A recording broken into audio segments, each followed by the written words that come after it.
Hey there, cats and kitties. I am the Blues Man, John A. Blues. With this video, I'll be discussing my thoughts on episode 4 of the anime series Koi wa Ameagari no yo ni, or Love is Like After the Rain. And this show constantly is surprising me. Every single twist and turn it doles out. I was, under the impression we didn't need any sort of added complications, any points of contention to make this any more interesting than it already was. With Tachibana having this love lust for Mr. Kondo and revealing that to him and the awkwardness of that. What the potential fallout was going to be for the surrounding characters if this, came to light in any way, shape, or form. And just the conflict and the drama between the both of them. Her pursuit of him and how he was going to answer to that and how this was going to play out. To me, that was already enough, bar none, of, an intriguing prospect. That I was, hooked, line, and sinker, completely just enamored with and captivated by. And then lo and behold, in this episode, we have a point of contention in the character of Kase, the sort of, cook, the kitchen guy in this restaurant that Kondo operates. And I wasn't exactly sure how that was gonna play out. Like, I almost thought it was gonna be like a love triangle thing, a little more playful, a little more lighthearted, where, after she sort of corners Kondo in his office and says, well, we both have Saturday off. We're going on a date on Saturday, Like, she's really forceful in that moment. And, but I found it funny. It's played for comedy. It's not played to be, like, threatening or like she's manhandling Kondo or something like that, or forcing him into something that he absolutely doesn't want, against his will or anything like that. It was played for laughs, and I thought it was cute and funny how she just sort of leans in and, we're going on a date on Saturday, and he just goes along with it. Even though he hasn't worked that out in his brain at all, what that's going to amount to. And then she leaves the office, and there's Kase on the phone talking about, I don't know what he's, supposed to be tutoring some high school kid or whatever like that, and he's let down that it isn't a girl, that, somebody he can't swoon or, like flirt with or something like that. And so you already see a little bit of an idea of his character just in those first fleeting, lines of dialogue. And then he does the once-over of Tachibana as she's at the sink washing up and getting ready for her job or her break or whatever it is. Because I think she takes a break immediately thereafter. But he checks her out and everything like that. And he lingers off while he's still on the phone, and he has to apologize because his attention is now drawn to her. And I'm just like, oh, are they shoehorning in a love triangle thing where we're going to see him kind of in the vein of her friend, the cat who got the job there, whose name escapes me off the top of my head, purposely with the intention of being nearer to Tachibana and wanting to try to, like, hook up with her of his own accord, whereas he's an actual classmate. This Kase guy is apparently out of school. He's a little bit older, not nearly as old as Kondo is, but like, is it going to be playful? Is it going to be funny? Is it going to be a love triangle? And am I really happy with that? And I frankly wasn't going to be happy with that. I did not want it to become that, because then it all of a sudden becomes really cliched and much less interesting, I thought. Anytime we're going to be sidelined and sidled with Kase in his interactions with Tachibana at that point would be less interesting to me than the main focused idea of she pursuing Kondo and how that's all going to, play out. And then they flipped it on its side by making him an asshole. Pardon my French. But man, is he a jerk. He is a thorough jerk face. And I had already predicted in my own mind watching the episode, you know, he like asks about her study book or whatever. Can I check it out? And she's like, yeah, leave it here. I'll pick it up after, you know, my shift is done or whatever. And they draw out that sequence of her just standing there like thoughtfully and just sort of in her own world, waiting for her next table to go bust or you know, the next customers to have to deal with. And I knew in that moment, oh, she probably was sketching that when we saw in the scene earlier, that little, you know, heart with the arrow, a little Mr. Kondo's head, you know, like she was probably doodling that in her book, wasn't she? And now this guy's going to have that. And I was just waiting for that moment of dawning realization on her part and just abstract horror, you know, and she darts back into the room and there is Kase, all suave and full of himself, and he just nonchalantly looks up and he's like, you really shouldn't be doodling in class, you know? And so the threat of that caught me off guard, but I was relieved that they didn't go the direction I thought they were going to go with it initially, that more puppy love, oh, it's a cutesy, funny love triangle thing. Again, dead-legging the real most intriguing aspect of this whole, you know, plot line. But then they made him a threat, and it was cringeworthy. I mean, he was almost downright villainous. He was a thorough antagonist with the way he blackmails her into going on a date with him. And it's kind of interesting how their pseudo date becomes sort of the template for the date she'll go on with Kondo. But you know, he takes her to a movie and wants to get her something to eat, and she doesn't really want to. She wants to leave. She's only done this to silence him. You know, the deal is, if I go on a date with you, you're not going to reveal what you found in my book about my feelings for Kondo and all this stuff. To our coworkers, to friends, to anyone else, you'll keep it on the down low. You'll keep silent as long as I appease you and I go on this date. And he is, by and large, unappeased, and he's just a real piece of crap. You know, as far as how he's rubbing it in her face, you know, oh, it's not going to work between you two. He's 45. Are you out of your mind? He's an old man. He's a crusty old man.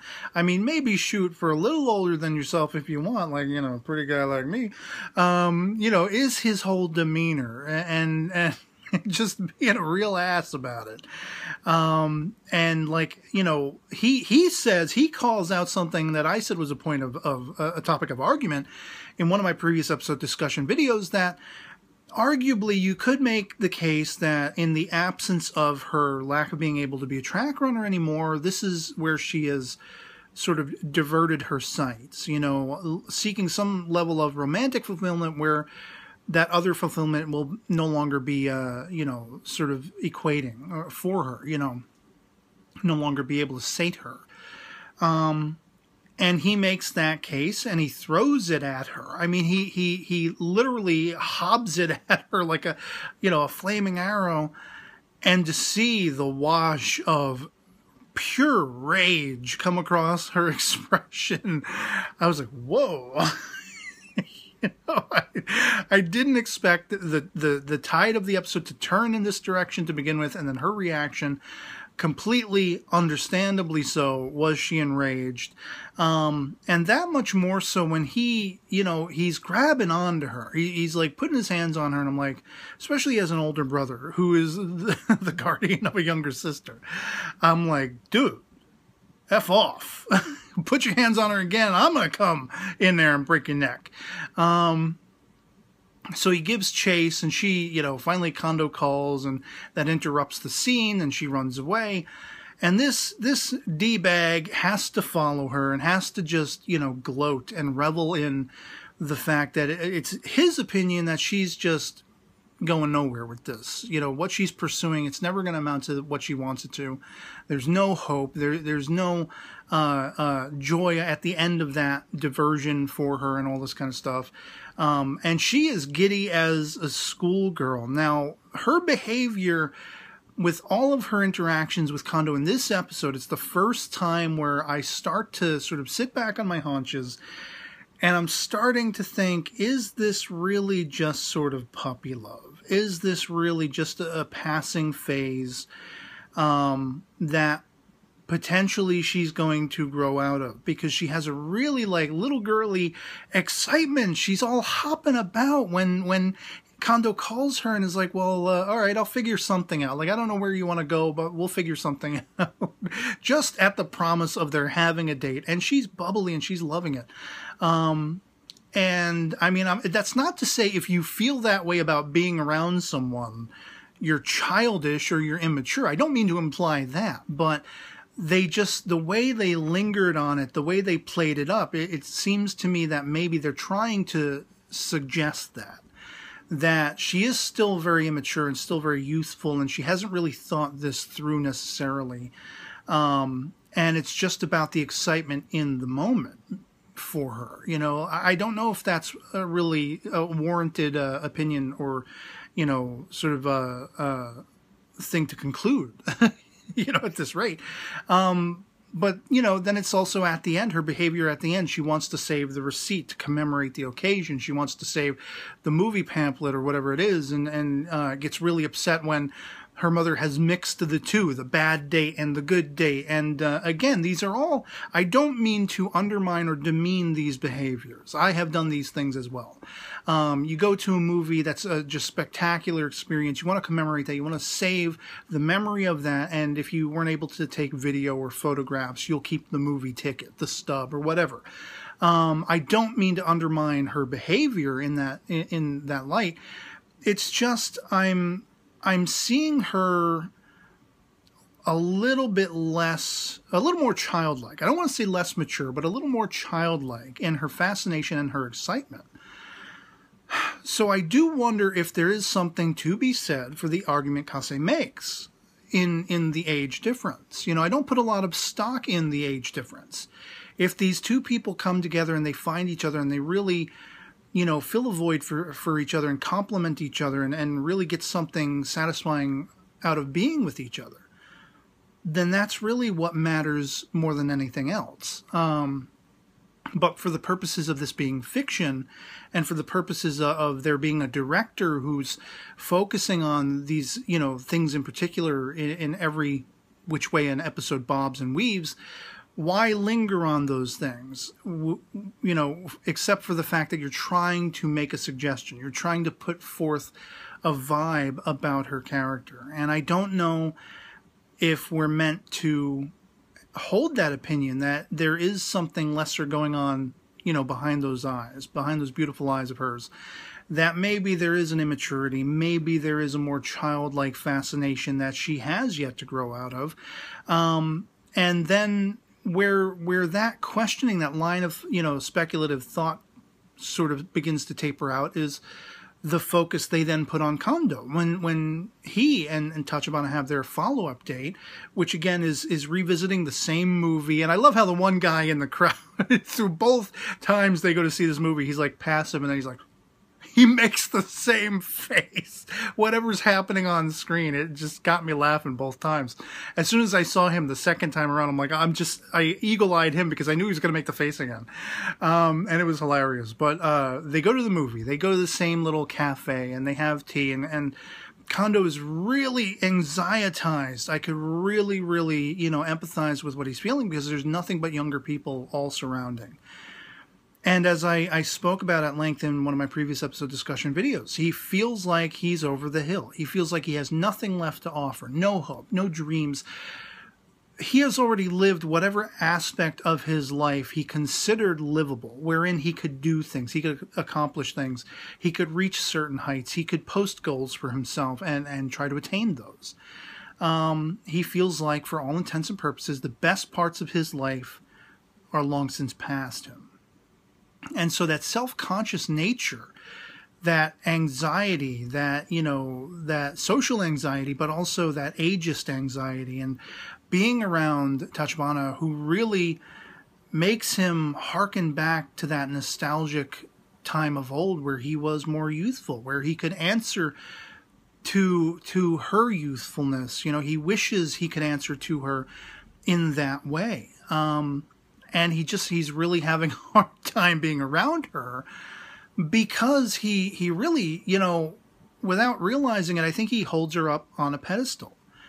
She represents something lost to him, but she also represents something he desires.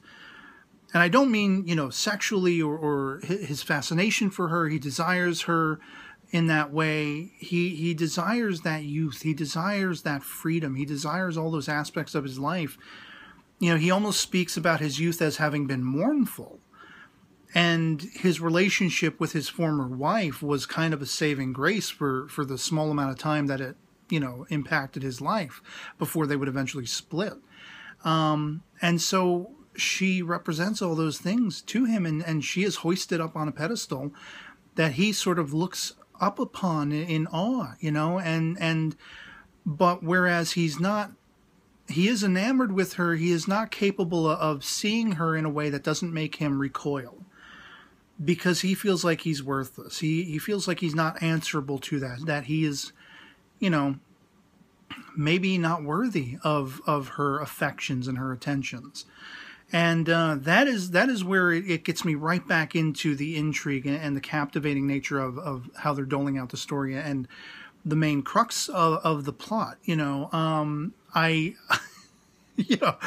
didn't hate the tapering off into Kase land, if you will, his being a jerk face and being manhandly. And I mean, at one point I was just like, kick him in the balls, Tachibana.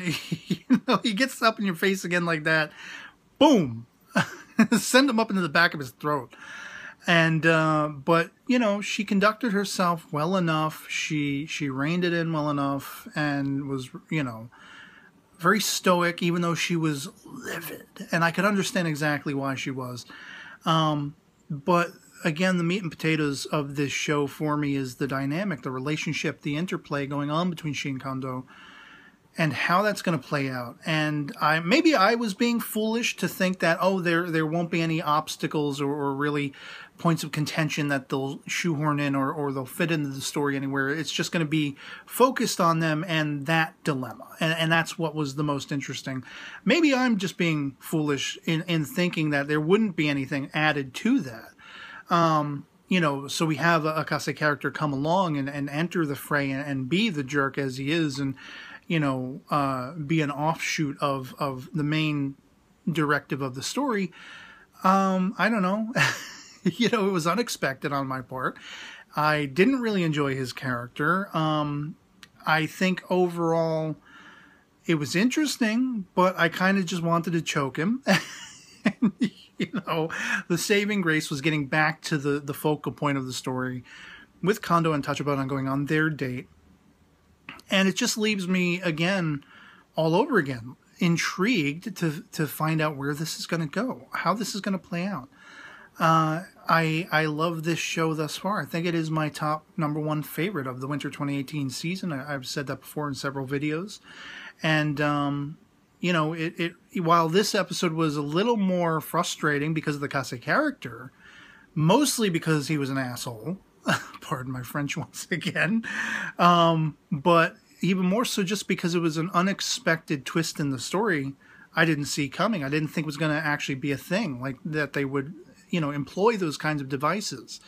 But it didn't make me dislike the episode on whole. It was still a satisfying watch, and I still really enjoyed it, and I still really, you know, hold this anime in high regard just 4 episodes in. So I'd love to hear from you guys in the comments below what you thought of episode 4 of the anime series, Koi wa Ameagari no yo ni, or Love is Like After the Rain. If you've seen it as well, if you enjoyed it as much as I did. If not, why not? Let me know that in the comments below. Our POVs can certainly disagree. It's all about the topic of talk, and if you just didn't swing with this episode at all, let me know as to why. And if you loved it wholeheartedly, even that much more than I did, you know, complications, points of contention and all, Kase and all, let me know that as well. And so yeah, otherwise that'll be pretty much it for me on this. If this video finds you well, and I'll catch you all later. Peace.